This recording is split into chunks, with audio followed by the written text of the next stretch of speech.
Hey guys, welcome back to my channel. My name is Louise. My son Caden was diagnosed with autism when he was 2 years old. Today I'm just going to be telling you the red flag signs that he had before he even turned 1 up until he turned 2 of autism that we didn't really notice was autism, and that might help you if you've come here because you think your child has autism, or it might help you see signs of autism in another child. I'm going to be telling you how I got the assessment, because they say that assessment normally takes like quite a long time, and I got it within a couple of months. Also talk a little bit about his diagnosis. So let's get right into it right now. So when Caden was born, I've actually got my labour story time. I think it might be relevant, I don't know, you might want to know, so I'll tag that up somewhere and I'll link it in the description in case you want to watch that. But when he was a newborn, he didn't cry. He wouldn't wake up like other babies in the hospital. We had to stay in the hospital for a week, and other babies in the hospital would wake up and cry for a feed. He didn't wake up and cry for a feed. When he was a couple of weeks old, he then went from that to crying all the time, like a colicky baby. But he would be fine if I was holding him. As soon as I started moving him away from me, he was screaming his head off. We thought it was reflux, so we'd got like reflux cushions and stuff, and that didn't help. And then he started like letting me put him down for like a few minutes at a time. Like we still tried doing tummy time and stuff, and then he gradually got used to it, and then he started rolling. And then after he started rolling and he started to learn to crawl, that's when like he wouldn't sit and give me a cuddle. He never cuddled me unless I breastfed him, or when he was sleeping, that's when we got a cuddle. The only other times he was cuddly was when he was really ill. Other than that, he would be constantly off me, running around being crazy. So he started saying mum around 9 months. He literally said it like only a couple of times. He didn't really say it that much, if I'm honest, and he never said it to me, and then he just stopped saying it. But I wasn't too bothered about it because he was my first child, so I didn't know that stopping saying anything was a bad thing. I just thought he's gonna say it eventually anyway, and I didn't really worry too much about it. So he also never clapped his hands. He wouldn't point, he never pointed, he never showed any interest in doing any gestures at all. If he wanted something, he wouldn't point at it, he would grab my hand and pull me to go get it. As a baby, he had really bad eye contact. He wouldn't really look at anyone in the eyes. He never looked at me in the eyes when I was breastfeeding him. He would always be looking up around. But he was very happy. He was a very smiley, laughing baby, so it was never something that I was concerned about, because he was always laughing. Like if you would try to make him laugh, he would look at you and he'll be laughing. He started head banging on the wall or the door like this, and then he would do it on the floor, like banging his head on the floor. And in his high chair, he would lean back and bang his head. I mentioned it to my family nurse at the time, and she said, he's doing it for your attention, just don't show him attention when he's doing it. I didn't show him attention, and he would just carry on. It wasn't for attention at all. So when he was a baby, he also didn't show any like preference for me, if that makes sense. Like it's not like when he was a baby, I would go, say we went to see family that we haven't seen before, or that we haven't seen that much, I would hold him and then I'll give him to like a family member. He would be as happy with that family member as he was with me. I could leave the room and he would be completely fine. Like he wouldn't even show any difference, and I just thought it was a good thing. I was like, well, I actually thought he was a social baby because of that. When he was a baby, he hated the sound of hand dryers, you know, in like the public bathrooms that you dry your hands with, that sound. One time I went in there and he was in the pushchair and I dried my hands, and he jumped out of his skin and screamed his head off. It was so bad. I had to run out of there with him, and I just thought it just made him jump, and that sound was making him jump, and that's why he didn't like it. But he's always been like it. That was one of the first signs of his sensory issues, because even now at 4 years old, he still doesn't like that sound. He also doesn't like the sound of the hairdryer. As a baby, he showed a high pain tolerance. So on his first injections, he didn't even react to his injections at all. Like they injected him, he didn't have a reaction at all. I just thought it was like, wow, he's so strong, like he's a strong baby. When he started learning to walk and when he was crawling, he would bang his head and he wouldn't have a reaction. Sometimes he would bang his head so hard and he would just cry for like a couple of seconds, like the initial huh, and then that's it. Like he'll be completely fine. And he will have like big bumps on his head sometimes where he banged his head so hard and he wouldn't react. Another sign was when he got teeth and I started brushing his teeth, he would scream. I literally had to hold him down and brush his teeth. He would scream, fight me, anything. Like he hated having his teeth brushed. He had no interest in playing with toys. He had no imaginative play. He never was attached to a toy, a blanket, a teddy or anything like that. So you know how like a lot of babies will be attached to their favourite blanket, their dummy, a toy or whatever. He never had any attachments to anything. He had really bad sleep. So from a baby all the way up until 3, he never slept through the night at all. Even now he wakes up constantly throughout the night. He would wake up and be fully awake. He would only ever go to bed when I went to bed. He would only sleep in my bed. He never ever slept in his cot. So we had to bed share. He would only go to bed when I went to bed, and then he would wake up constantly throughout the night. And sometimes he'd wake up at 2 o'clock in the morning, be wide awake. Sometimes he'd wake up 5 o'clock in the morning, be wide awake. So he had really, really bad sleep issues. He still has sleep issues now, but they're just not as bad because we've done a lot of stuff to get hit to where we are now. And he also never had any response to his name. You can literally call him for ages. You could be like, Caden, Caden, shouting after him. So he never responded to his name. So 1 year old, he had no words. He didn't really have any interest in playing with other babies, other toddlers. He started to spin the wheels of like cars, and he would push my little sister's bike over and spin the wheels, and the scooter, he would spin the wheels and just stare at it, and he would go close to it and watch it spin him. Like, I just thought he was just being funny and he was a weirdo, because I'm a little bit of a weirdo, so I just thought a lot of the things that he did and does is a lot like how I am.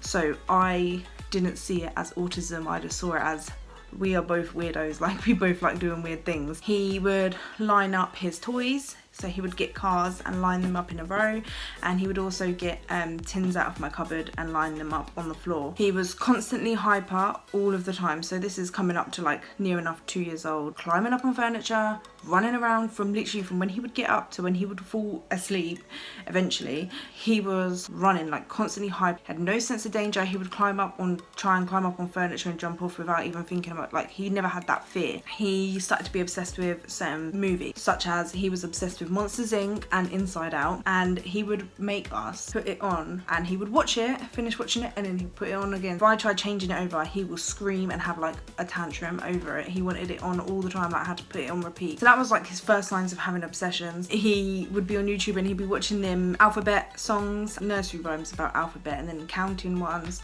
And then he got obsessed with shapes and colours. So he turned 2 in December, so this is around December time, and he absorbed it like a sponge. Like 1 minute he wasn't talking, and then the next minute he was counting to 10. He knew all of his shapes, he knew all of his colours, and he knew the alphabet within like a month of just being obsessed with watching these videos over. He would watch them over and over and over and over again. By the time he was like 2, he knew all of that stuff, and I put him in nursery at 2 years old. So he started in the end of December, beginning of January time. So when he was at nursery, when I drop him off, I noticed that other kids would be like, hello Caden. He would completely, like as if he couldn't hear him, completely just walk past them, ignore them. He wouldn't play with kids, so he never played with kids in nursery. And the nursery, I would say he's hit another child, he's hit a child today because the child came to try and play with him, or they tried to take the toy off him, or he wanted a toy that another kid had, and he ended up hitting them. At nursery, he would run around the whole time, and they like to have structure in the nursery. So they have circle time, they have time that you eat and stuff like that, and he wouldn't sit with the group, he would run off, and he wouldn't listen to the teachers or anything like that, so he would be running around crazy. Even at home, he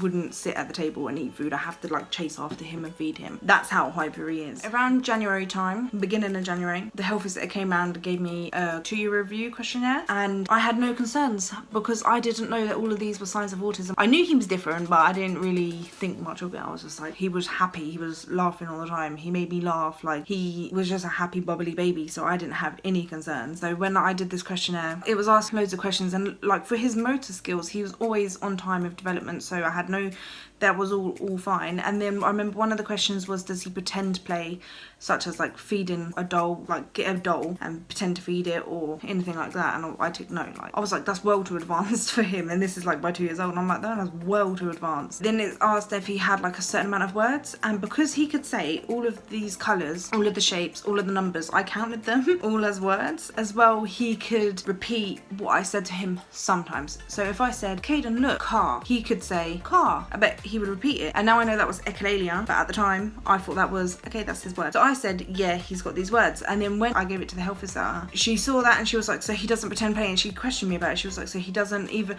does he do anything that's like pretending? And I'm like, no. And she was like, oh really? She was like, okay. And then she was like, so he's got all of his words, what words does he say? And I said, well, he knows all of his shapes, he knows all of his colours, like, and bear in mind, he's just turned 2, so I'm so proud. Just, I'm boasting. I'm like, he knows all of his colours, can count to 10, he knows all of his shape, he knows the alphabet already, and he's learnt that within a month, and that's all of the words. And she's like, well, no, they're not words, but that's not what we're saying independent words. And I said, well, he will say like car and cat. And she said, does he say it independently? Like, will he point to a car and say car? I said, no, if I point to a car and I say, that's a car, he can sometimes say car. He would repeat some words, and she said, no, what we mean is independent words. In my head, I'm like, that's advanced. He's only 2 years old. Like, I had nothing to compare it to. I did not know that a 2-year-old can start stringing 2 words together, and he wasn't even saying any independent single words. So she was like, you need to get him to speech and language therapy. And I was like, I left, and I was more like, first time mum, don't judge me, I did not know, but I was like, let him learn in his own time. He will learn how to speak in his own time. I had no concerns, even though all of them signs were there. I had no concerns. A few weeks later, so we get into February now, I get a call off of the nursery. It's the manager of the nursery, and she goes, hi, Caden's mum, can you come in at this time for a meeting? And I said, okay, fair enough. And I'm all panicking. I'm like, what's going on? Like, what's happened? And I'm panicking because she didn't tell me exactly what's about on the phone. And then when I get there anyway, she basically has like these sheets in front of her, and it's basically all on Caden's development, like basically like a report from his teacher. And they said, I know Caden's only been here a month, but there is a big significant difference between him and the other kids that go here of the same age group. We have done reviews on his development, and he's actually behind on every single bit of development, and he's actually at the level of a 9-month-old as opposed to a 24-month-old. I just wanted to find out with you whether you notice these things at home and stuff. And I was like, what? Like, I'm like, a 9-month-old? What the hell was a 9-month-old supposed to do then? I said to her, I was like, do you realise that he knows how to count to 10? He can say the alphabet. He knows every single shape. And she goes, yeah, but they're not words. Exactly the same thing as a health visitor. And I'm offended, like, because obviously you think your baby is like so special, so like, he's so smart as well. And I was just like, can't you see how smart he is? What are you talking about? But then she was saying like kids this age are supposed to be saying like stringing 2 words together, and I'm like, what? That's well advanced. And I'm like, well, she was saying no, like kids his age can mostly string 2 words together. Some of them are even saying more. She said that I need to get him a hearing test because they believed that Caden had hearing problems because they would be calling after him and he wouldn't respond. I just said, he's just like that. He's always been like that. He's never responded to his name. He ignores me quite a lot of the time. But I know he can hear, because if I said, Caden, chocolate, or Caden, do you want this? He will turn around and look at me. So I'm like, I know he can hear. I can whisper sometimes, and I will try and say something so that he can't hear, like, and he will turn around and look at me. So I know he can hear me. And she was saying about glue ears. She said like that maybe he can only hear certain pitches and stuff. So I was like, okay, fine. I left there and I felt really upset. So I drove to my mum's house and I saw my mum. We spoke about it. At first I was really annoyed and I was like, I don't understand how they can say that he's behind. I'm just in shock, and I'm like, he is so smart. What is wrong with you? And then she said, but I have noticed that he is a bit different. She basically said, it kind of reminds me, my friend's child has autism, and things that she's said sound a lot like Caden. And I was like, autism? I work with adults with autism, but obviously when you work with adults with autism, they have more severe autism. So my whole idea of what autism was completely like wrong. I just had one stereotypical idea of autism. But anyway, so she goes on YouTube and she connects it to the TV and she puts on a YouTube video. They're doing an evaluation on a neurotypical child and then an autistic child, and it shows what a neurotypical child should be doing and then what an autistic child does. And there was one clip where this child just wasn't responding, wasn't looking back up when they were playing across the table, wasn't looking up at the person's face, and they wasn't responding to their name. Oh yeah, they would spin around, and my son was spinning around, like started spinning a lot. I looked at the video and it just clicked. I was just like, my son has autism. Like, I had that sinking feeling and I was like, my son has autism. I started crying and my mum's like, Louise, it might not be, like, you don't know. And I'm like, I could just see, like, looking through these videos, I could just see that was my child, but in a different child, if that makes sense. Like, exactly the same way he was behaving, and I was like, wow. And then like I'm googling autism, I'm looking at the red flag signs, I start doing like these little quizzes, and this MChat one all saying high risk of autism. So I came home and then I've spoken to his dad and I'm like, Caden has autism. I told him what happened, he didn't believe me. So then I put on the same videos and I showed him, I read him the signs and everything, and then it clicked for him as well, and he was like, oh wow. So then when I went to the nursery, I went and spoke to the same woman, the nursery manager, and I told her, and then she was kind of like, no, he's just a bit behind, it's fine. You need to get his hearing checked. He's probably just got a hearing problem. That's probably just the reason why he's behind on his development. I said, I know he doesn't have a hearing problem, and then I went off all of those things, why I thought he was autistic, all of the signs that I've told you in this video, and I was like, I just know for a fact. She was so supportive. She told me that I should go to the GP and get a referral. The more referrals I get for him, the quicker the process will be to get an assessment, because if you only get one referral, say from your GP and stuff, you could be waiting a year, 2 years, it depends on your area, but you could be waiting a long time. So she basically said that she was going to do like a report over a period of time. She will be collecting evidence, anything that she could see or the nursery could see that was behind. Once she had enough, she was going to refer to the paediatrician, and then she also told me that I need to take him to the speech and language therapy. So then I took him to the GP. I wrote a list of every single autism sign, even if I didn't even know if it was an autism sign, anything like that I've told you that from when he was a baby up until that point that did register as different to me. I feel like with Caden it was very, very obvious that he has autism, especially when he's in a doctor's surgery. He really, really hates it. He runs around, he tries flicking light switches. That's another sign. He was flicking light switches all the time. Switches, just flicking on and off. So he would be doing that in the doctor's surgery. Constantly, I can't sit down in the surgery. I'm trying to stop him from doing stuff. And if I try to stop him from doing a light switch, he throws himself on the floor and has a meltdown. And it was kind of like, when I said it to her, she was like, okay. Like, she could see it straight away. Gave it a paper and she scanned it through, referred him to the paediatrician. We went to the speech and language therapy. Speech and language therapist assessed him and she said, yeah, he has signs of autism. And the doctor also referred him for a hearing test. And the speech and language therapist referred him to the paediatrician, and she also referred him to hearing testing. Within a month, I got a letter from the hearing test, and he basically had a hearing test which passed with flying colours. So we ruled out hearing. We got the assessment in April. Within like 2-3 months, he got an initial assessment anyway. So when we went to the assessment, I bought a big list again of all of the signs. This wasn't where he got diagnosed, this was like the initial assessment. She basically asked me like, why do I think he has autism? And I pulled out this big list. It was like 3 or 4 pages. And then she asked me a few questions about his birth and all sorts of stuff like that. But she did some measurements of him, weighed him and checked his height, and then she checked his head size for some reason. I don't know, maybe it's checking for another disability. But she said everything's fine.